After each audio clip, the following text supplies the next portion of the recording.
the lack of democracy in this country is the real problem. Mm-hmm. Our environment is suffering because of a lack of democracy. Our healthcare system is declining because of a lack of democracy. The corporations are getting great tax reductions because of a lack of democracy. And we need people in this country to be making more decisions.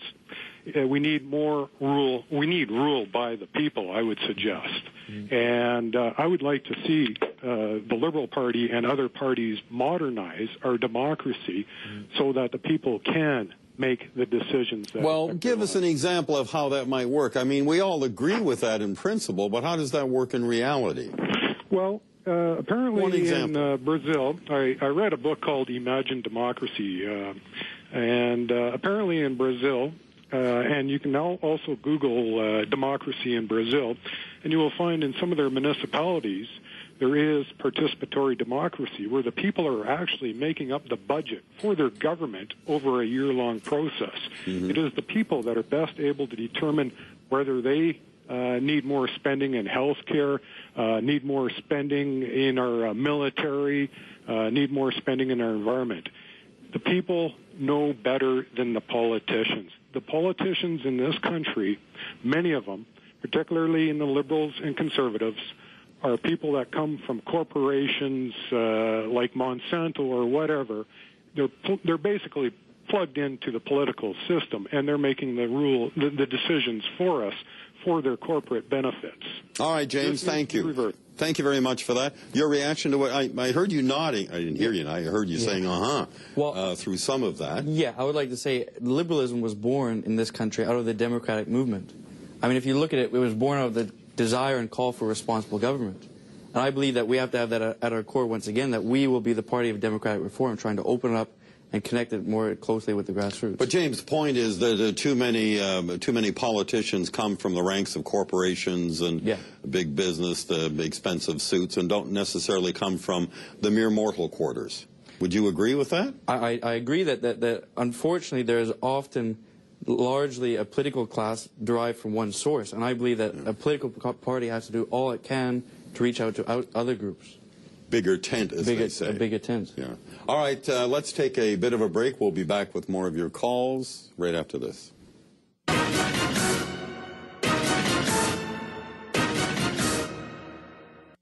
They rock. When we're on that stage, that's our territory. This is what we rule for the next 90 minutes. They write. And I've spent my life in science fiction kind of trying to edge out the door by writing science fictional mysteries or science fictional adventure stories, science fictional thrillers.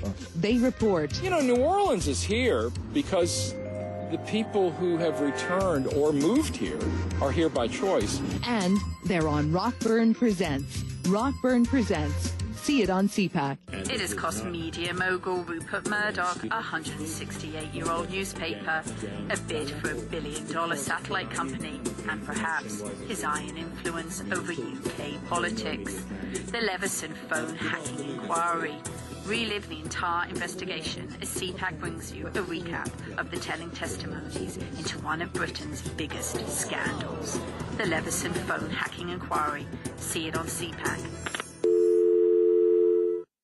Hello, I'm Martin Stringer, and I'd like to tell you about something new at our CPAC website. It's called Ask Martin Stringer.